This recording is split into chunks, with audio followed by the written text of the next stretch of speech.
Hey, what's going on everyone? I'm here in beautiful Zurich, and in today's video I'm going to show you how you can create your in-camera transition with your smartphone. So basically in a transition you want to connect one shot to another, and when played back it looks like it was taken in one shot. And you basically can do those transitions in camera, and the advantage of doing that is that you don't have to use third-party plugins. I personally like doing in-camera transitions because it saves a lot of time in post-production. What's required is I have to have the edit in my mind and also think ahead before I do the shoot. So the first transition we'll be doing is a sky transition.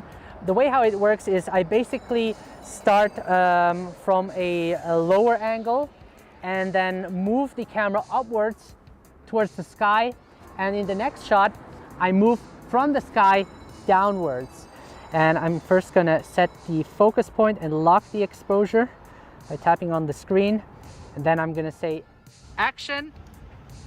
I'm gonna walk, then transition up towards the sky, starting from sky and action.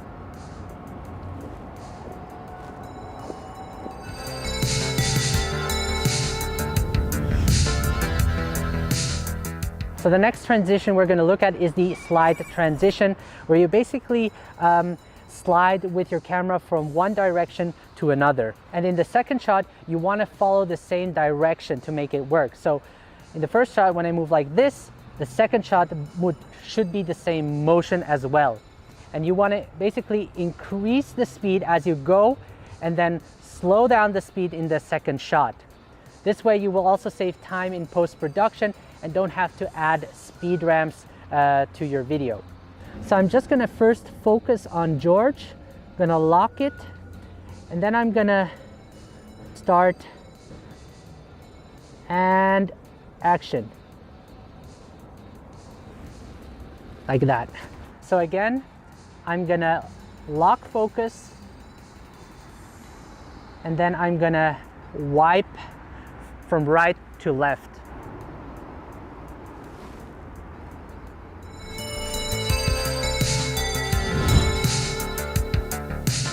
So for our next transition, we're going to create a match cut. I'm going to have George walk this straight line, and I'm going to follow him with my camera using the gimbal, and we're going to do the same shot again, just in a different location, and have George position himself again towards the center, walking straight forward.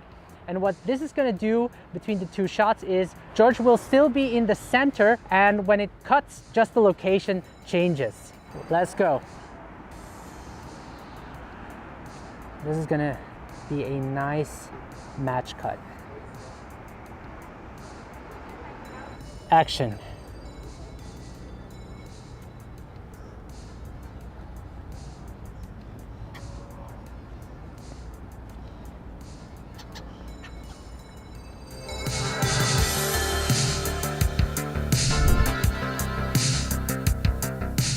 So the next transition will be a fade in black and a fade out black.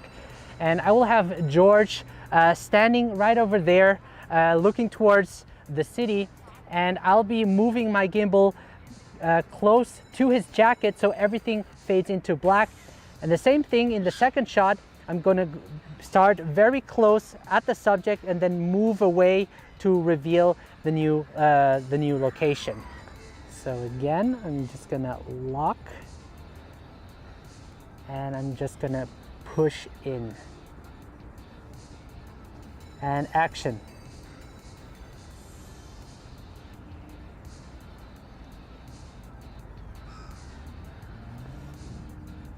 Okay, 3, 2, 1, go.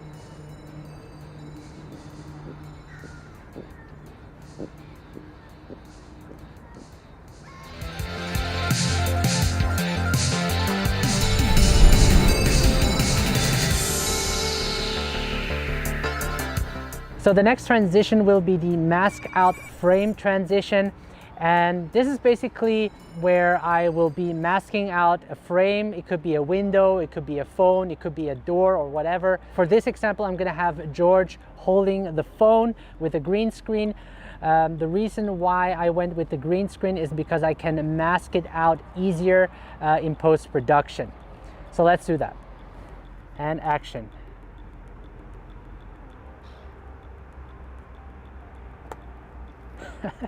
So since I did a push-in shot in the first scene, for the second scene I'm gonna do the same thing so that it transitions well.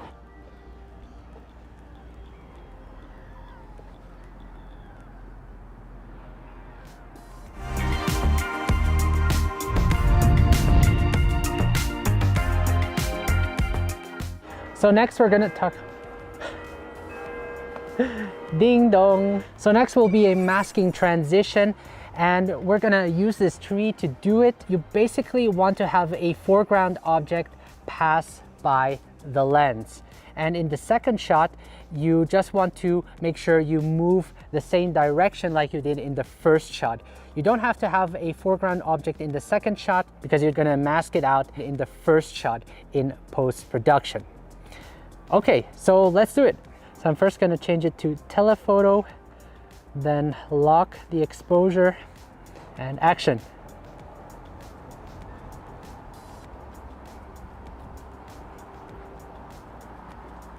This time I'm going to take a close shot of George's face. I'm going to lock the exposure again, and action.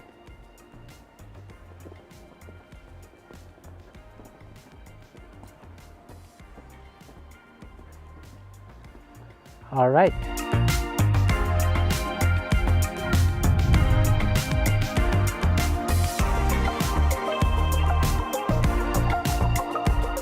All right, so this is going to be a underground transition, and luckily George brought his tripod with him, and I mounted the OM on the tripod so that I have more reach. So basically what I'm going to do is George is going to walk over the bridge, and we're gonna make a transition going downwards where he will then be walking under the bridge, sort of, like I said, an underground transition. Okay, action!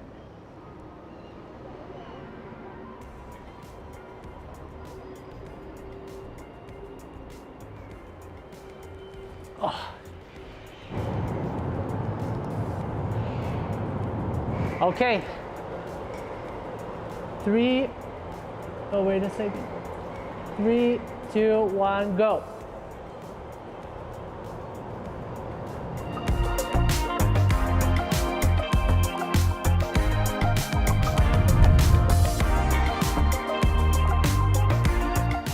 Okay guys, so these were my in-camera transitions with my iPhone. The last tip I wanted to give you before I end this video is that create your transitions with meaning. You really want to enhance your story with those transitions, because this way it is more impactful for the viewers to watch. Anyway, if you're new to iPhone filmmaking, make sure to download my free iPhone filmmaking guide that will be in the video description below. I want to thank George for helping me out in this video. Make sure to follow him on Instagram at GeorgePaoloPhoto. And if you haven't subscribed to my channel, make sure to do that. And if you're interested for more mobile filmmaking tutorials, I got 2 videos right here that you can check out that will certainly help improve your mobile filmmaking skills. And the scene is pretty epic right now, so I'm probably gonna take a time lapse or whatever and enjoy the rest of the day. Thank you so much for watching, and I will see you in the next video, guys. Take care.